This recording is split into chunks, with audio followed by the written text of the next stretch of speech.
what I want the audience, even if you're in the classroom studying social behavior, is that,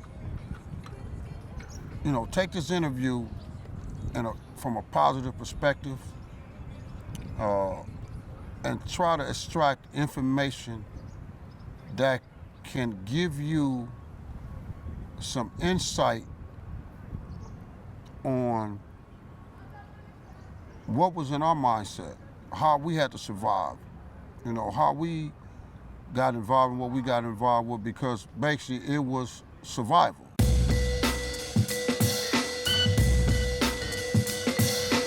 On the north side of the Pueblos, when did some of those neighborhoods turn blood? Because eventually 30 Pirus became blood, 40 Pirus became blood. Yeah. You have the whole low bottoms had a nice stretch of bloods there. And that came after we incorporated that, and we went on to the east. We got to rolling with the Villians, because the Villians, they was originally Latham Boys, Latham Street Boys, Eastside Villian. 52nd. They was over off 52nd, between 52nd and 57 off of Latham. That was Benny Capone, and Phil Dillinger was over there on 52nd and Central. They adopted the blood thing. We got to rolling with them. They was getting into it with the fire trail lines on Central at Jim Dandy's downtown. A lot of people don't know about that. But when we started hanging with them dudes, they didn't have the numbers. They didn't have the numbers back then. We had the numbers. So our numbers helped them, fend off the Crips. So when we started coming on Avalon, getting at it with the Avalons, it kind of pushed the Avalons back, because, they couldn't really hang on Central like they wanted to no more, because we was on Central. So they got to pushing Blood Stone Piru, BSV, 5 Deuce. That's what they really was. We went down, we was tight, man. We was like one family.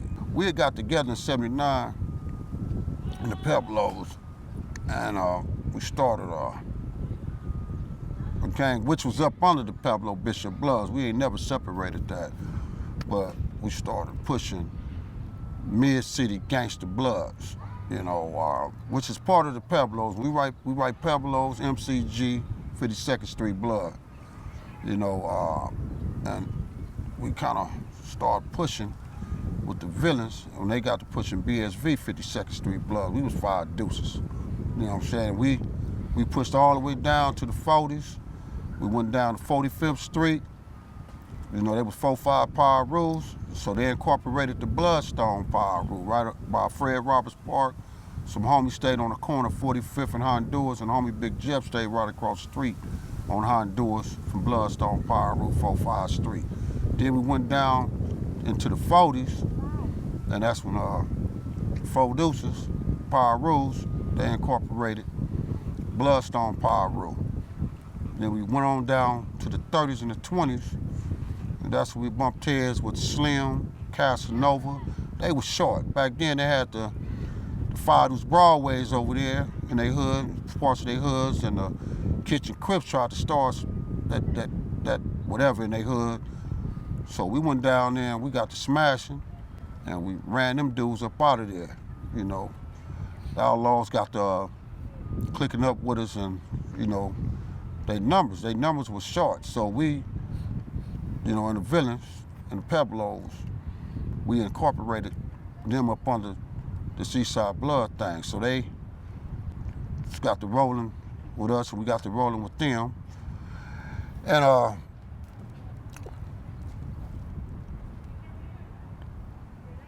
we solidified that whole bottoms.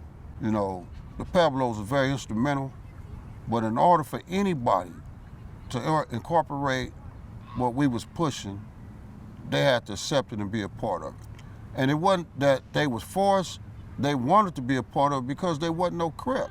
You guys took it to a point where the previous generation, they may have let Crips come hang out because the tension wasn't as strong.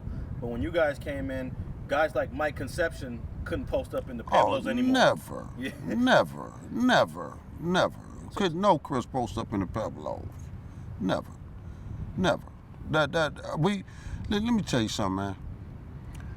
We were so ferocious, and I'm not just bragging. We was ferocious, man. We was excuse my French, we was a motherfucker. You know what I'm saying? That's why a lot of the other Bloods used to come into the Pueblos late in the early 70s to hang out with us. The Brims, the 60s Brims used to come in the Pueblos.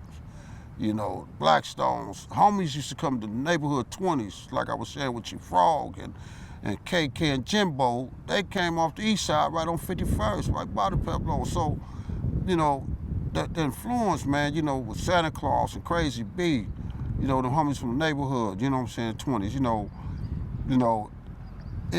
it was that type of feel. You could come in the Pueblos and you could feel at home back in them days. And we was dealing with the families. We used to run down there with the Bridges, man, and do our thing with the Bridges, man, the Villians and the Pueblos, man. It's just that we had that blood love before all this crap came out, in the late 90s. Take me back to the MCG, the Mid City Gangsters. What year did that start, and how did that become influential? The MCGs, we was about a homie Baby B house in the Boondocks. From Long Beach to Holmes Avenue, that's the Boondocks. We was just having some discussion. My homies Shannon, Big Shannon, G-Man, Magic, Baby B, Dirt, Sir Nose, Poochie, and a few others. And we was thinking about the three acronyms, how we want to push the three acronyms to get that out there, even though the Pueblo Bishop Bloods was out there, because we wouldn't write PBB, we would just write Pueblo Bishop Bloods. We wouldn't abbreviate it. So we wanted to shorten it. So we was just talking, and the homie, one of the homies, Big Shannon, rest in peace, he said, homie, shit, I seen the Mid City on the wall by my house. I just always want that mean. I say, shit, was any other older homies before us in Mid City? He said, man, I never had a chance to really question that. So I said, well, shit, we in the 50s. Shit, that's the middle of the city, shit. And shit. So the homie say, shit, we should push the Mid City. I said, but we trying to abbreviate it. So we all kind of like said, man, one of the homies, G-Man, he said, well, man, shit, we can be Mid City Grass Boys. Everybody started laughing. So the homie say, no, that's too weird, man. Shit, that's your shit back in your day shit, right? And that's your clique shit. And so I said, homie, we gangsters, man. We gangsters. And homie Shannon like, yeah, that sound cool. I said, what? He said, gangsters with the Mid City? I said, yeah, Mid City Gangsters. And homie said, yeah. Everybody said, yeah, that's bold, that's bold. So we all agreed, 79, to push MCG. Still Pueblo Bishop Bloods, MCG 52nd Street. And we ran with it. We started getting our Batman jackets with the MCG, with our names on it, with the skeleton, We just started pushing it. And so every time we roll with the Vills, we put BSV, MCG, or MCG, BSV, 52nd Street.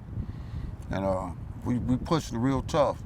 And we used to hang, our little headquarters was the pool hall on 49th and Compton Avenue. We was at the pool hall on 49th.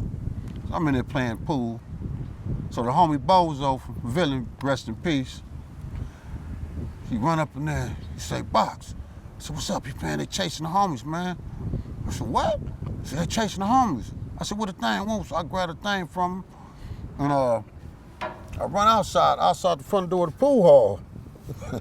And it was a Crip funeral, man, and they chasing the homie Too Hard and Baby Jeff.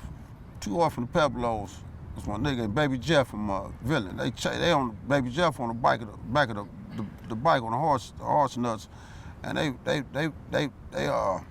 on the bike trying to get away from niggas chasing. So they made it to the pool hall. So I ran out there. I had all brown khaki suit on, red chucks, red strings, red rag folded up here, red rag hanging with the red cap, with the flipped up, had the MCG with the C whacked out, the blood on, you know. So I ran out there. So they made it past me. I got to dumping at the funeral, you know, because niggas, they was on them. So I'm dumping, do. So I unloaded and reloaded right in the middle of the street, dumping again. So I ran down 50th, and I went to one of the homegirls' houses, and her mom was just said, "You can't be here." So I fucked it, I'm gone. I'm gonna throw the thing in the house, I'm gone. So I ran all the way to the Pueblos, made it to the hood. That was a stretch, from Compton all the way to the Prides, across the tracks from my house. But you know, saying all that little sequence is just to more or less give you, in order to feel how we was intangible, the Villians and the Pueblos back in them days. You know, couldn't nothing come between us. I've been wanting to say this for a long time. And me and Big Fish and Little Fish from Outlaws and other homies, we always talked about the Pepsi Cola generation. The Pepsi Cola generation, which is called the New Booty generation. They didn't understand the blood ideology of us having unity and being consistent with that unity, and never ever to incorporate the Crip ideology, which is rivaling with your own kind. We never thought that'd happen. But, you know, to say what happened is a myth. And I'm gonna say this because when you have individuals in your neighborhood that never really been a part of the blood structure in your neighborhood, but they was hustlers or players, and they was younger, our age, a little younger, and all of a sudden you want to use the blood structure, the gang structure, as an avenue to continue doing what you're doing and to associate yourself with the blood riders and try to project yourself as a blood, but not giving a fuck about, excuse my French, about other bloods that we are intangible with, things are deemed to happen. The blood structure became weakened when we allowed those that wasn't bloods, that was living in the neighborhoods, to associate themselves with bloods, and they had a little bit of influence over the younger bloods because the older bloods was in jail or deceased, most was in jail, so there was a disconnect. So you have a false pretense that, hey, that's the big homie. That ain't your big homie. That dude right there don't represent what I represented or what your real big homies represented. Them dudes used to be jackers and whatever else they was doing. They wasn't a part of us. They never sacrificed or did what they did in order to maintain the blood culture. They used us as a cover to do their bull crap with others. Thanks for watching StreetGangs.com. Please like and share the video you just watched and leave a comment below to tell us what you think. You can also watch 2 of our previous episodes to the right. Please visit the link to our Patreon page and support our campaign. And don't forget to subscribe.